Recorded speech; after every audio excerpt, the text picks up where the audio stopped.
عسکری قیادت نے آپریشن عزم استحکام کو ملکی سلامتی کے لیے اہم قدم قرار دے دیا۔ چند حلقوں کی آپریشن پر بلا جواز تنقید اور قیاس آرائیوں پر اظہار تشویش۔ Army chief general Asim Munir کی زیر صدارت کور کمانڈرز کانفرنس۔ ڈیجیٹل دہشت گردی ریاستی اداروں کے خلاف سازش قرار، مقصد قوم میں مایوسی پھیلانا ہے۔ پاک فوج اندرونی اور بیرونی چیلنجز سے نمٹنے کے لیے ہمہ وقت تیار ہے۔ استحکام پاکستان کے لیے بھرپور کردار ادا کرتے رہیں گے۔ آرمی چیف کا ایک بار پھر دو ٹوک پیغام۔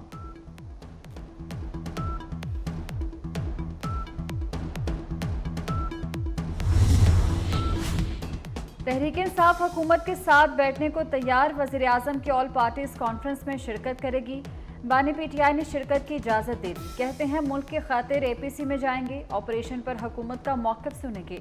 آپریشن عزم استحکام پر تحفظات ہیں، آپریشن پر دہشت گرد افغانستان بھاگ جائیں گے، افغان تعاون کے بغیر کامیابی نہیں ملے گی۔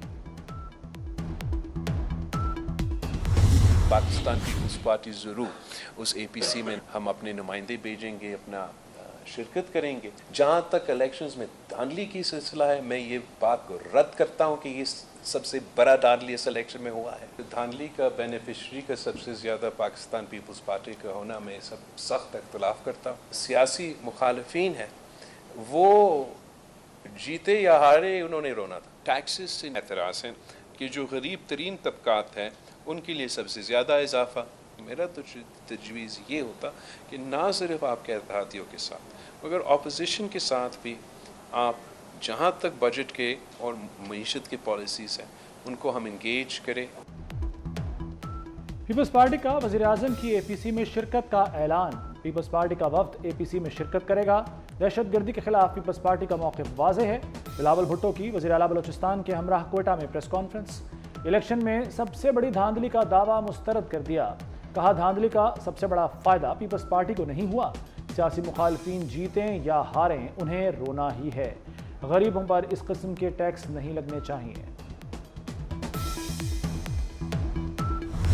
اے پی سی پہ بالکل مشاورت ہو رہی ہے، اتحادیوں کے ساتھ مشاورتی سلسلہ ہمارا جاری ہے، جیسے ہی فائنل ہوگی اور عزم استحکام کے حوالے سے جو ہے وہ اے پی سی بلانے پر مشاورت ہو رہی ہے۔ بانی چیئرمین پی ٹی آئی کی بھی ایک اسٹیٹمنٹ اس حوالے سے آئی ہے، تو اللہ کرے وہ اس پہ قائم رہیں۔ تمام جو ہے پولیٹیکل پارٹیز کو آن بورڈ لیا جانا چاہیے اور اس پہ پیش رفت جو ہے وہ کی جا رہی ہے۔ حکومت کا بانی پی ٹی آئی کے فیصلے کا خیر مقدم، وزیر اطلاعات عطا تارڑ بولے اللہ کرے بانی پی ٹی آئی اپنے بیان پر قائم رہیں۔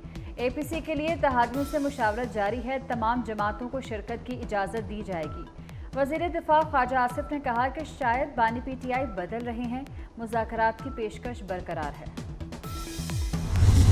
اگر عمران خان صاحب کے معاملات کو انصاف اور قانون کے مطابق نہیں چلایا جاتا تو عمران خان صاحب نے آج اندیا دیا ہے کہ وہ اپنے وکلاء اور اپنے جماعت کی لیڈرشپ کے ساتھ مشورہ کر کے پھر بھوک ہڑتال پہ جائیں گے۔ کس وقت جائیں گے، کب جائیں گے، وقت کا تعین عمران خان صاحب پھر مشورہ کر کے کریں گے۔ بانی پی ٹی آئی نے جیل میں بھوک ہڑتال کی دھمکی دے دی۔ صحافیوں سے گفتگو میں کہا جیل میں میرے ساتھ ناروا سلوک کیا جا رہا ہے، انصاف نہ ملا تو بھوک ہڑتال پر چلا جاؤں گا۔ پارٹی قائدین اختلافات عوام میں لے کر نہ جائیں۔ علی محمد خان کہتے ہیں بانی کے اعلان کے بعد ملک گیر بھوک ہڑتال ہوگی۔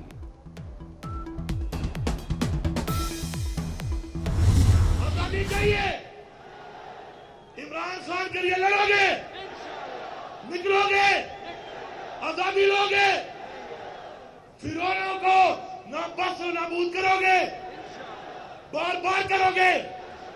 میں آپ کو حل دیتا ہوں، مجھے کلمے کی قسم ہے کہ اس تحریک میں پہلی گولی میں کھاؤں گا آپ سے پہلے۔ آزادی کی تحریک میں پہلی گولی میں کھاؤں گا، وزیر اعلیٰ کے پی علی امین گنڈا پور کا ماسہرہ میں جلسے سے خطاب، کہا ان چوروں اور ڈاکوؤں کو نکالیں گے، گھسیٹیں گے، ہمارے اور مینڈیٹ چوروں کے درمیان مت آؤ۔ بانی پی ٹی آئی ایک آواز دے گا، تمہاری نسلیں بھی یاد رکھیں گی، جو بھی باجوہ بنے گا میں اسے غدار کہوں گا، آئین توڑنے والوں کو پھانسی دیں گے۔ ٹیکس کی استعداد رکھنے والوں کو نیٹ میں لائیں گے، وزیر اعظم شہباز شریف کی ایف بی آر حکام کو ہدایت۔ کہتے ہیں کرپٹ اہلکاروں کو سزا دی جائے گی، ڈاکہ ڈالنے والوں کو معاف نہیں کریں گے، اربوں روپے کی ٹیکس چوری روکیں گے۔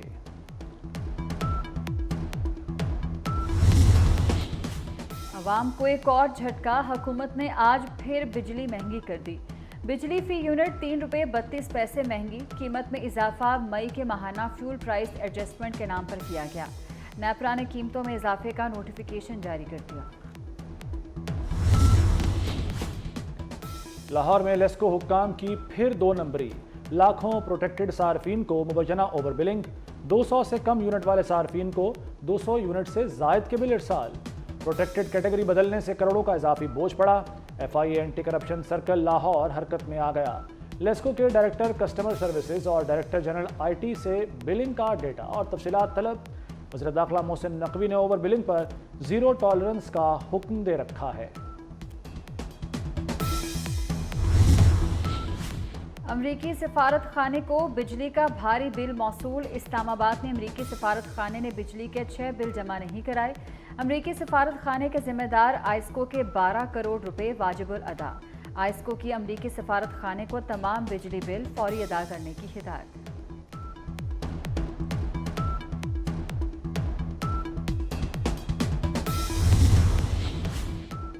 بجلی کے ستائے صارفین کے لیے انرجی ریلیف، 100 نہیں 200 یونٹ استعمال کرنے والوں کو مفت سولر ملے گا۔ پنجاب حکومت 200 سے 500 یونٹ والے صارفین کو سولر کے لیے بغیر سود قرض دے گی۔ سولر لگانے کے لیے 75% رقم حکومت ادا کرے گی۔ مریم نواز کی زیر صدارت روشن گھرانہ اسکیم پر اجلاس، محکمہ توانائی نے احکامات پر عمل شروع کر دیا۔ یہ 33 بسز جو ہیں یہ آپریشنل ہونے جا رہی ہیں اور تقریباً 16,000 کے قریب لوگ اس پہ روز سفر کر سکیں گے۔ ٹوٹل جو ہیں 160 بسیں آنی ہیں۔ ہر بندہ جس نے اس میں کام کیا ہے وہ شاباش کا مستحق ہے، اور انشاءاللہ تعالیٰ بہت جلد یہ 160 بسیں جو ہیں سڑک پہ نظر آئیں گی آپ کو۔ اسلام آباد میں ماحول دوست بسیں آئیں گی۔ وزیر داخلہ محسن نقوی نے اسلام آباد میں الیکٹرک بس سروس کا افتتاح کر دیا۔ محسن نقوی نے الیکٹرک بس میں سفر بھی کیا۔ کہتے ہیں اسلام آباد میں 160 الیکٹرک بسیں جلد سڑکوں پر نظر آئیں گی۔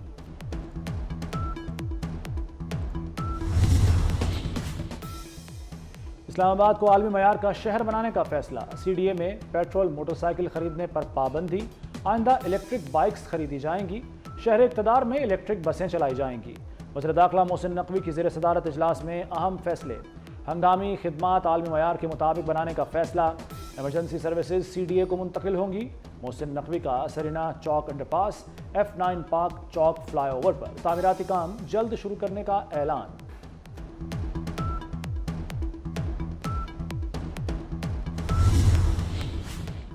لاہور میں لندن جیسے مزے، ٹرام منصوبے کی منظوری، Liberty main market mini market Hali road پر ٹرام چلے گی۔ ایم عالم روڈ کی ریماڈلنگ اور بیوٹیفیکیشن کی منظوری۔ وزیر اعلیٰ مریم نواز کی زیر صدارت L D A headquarters میں اجلاس، پنجاب ڈیولپمنٹ اتھارٹی کے قیام کا اصولی فیصلہ، ایل ڈی اے کے لیے 46 ارب ریونیو جنریشن کا ہدف مقرر، کریم بلاک تا موٹر وے 6 رویہ روڈ پر 2 انڈر پاس بنیں گے۔ برطانیہ میں 14 سال بعد تبدیلی، کنزرویٹو پارٹی کا راج ختم، لیبر پارٹی آ گئی۔ کیئر سٹارمر برطانیہ کے نئے وزیر اعظم بن گئے۔ بادشاہ چارلس سے ملاقات کے بعد 10 ڈاؤننگ اسٹریٹ آمد۔ سٹارمر کا پہلے خطاب میں تبدیلی لانے کا وعدہ، عام آدمی کو زندگی بہتر بنانے کی یقین دہانی۔ کہا ہمارے ملک نے تبدیلی کے لیے ووٹ دیا، ملک کو بٹن دبانے سے تبدیل نہیں کیا جا سکتا، مل کر آگے بڑھنے کی ضرورت ہے۔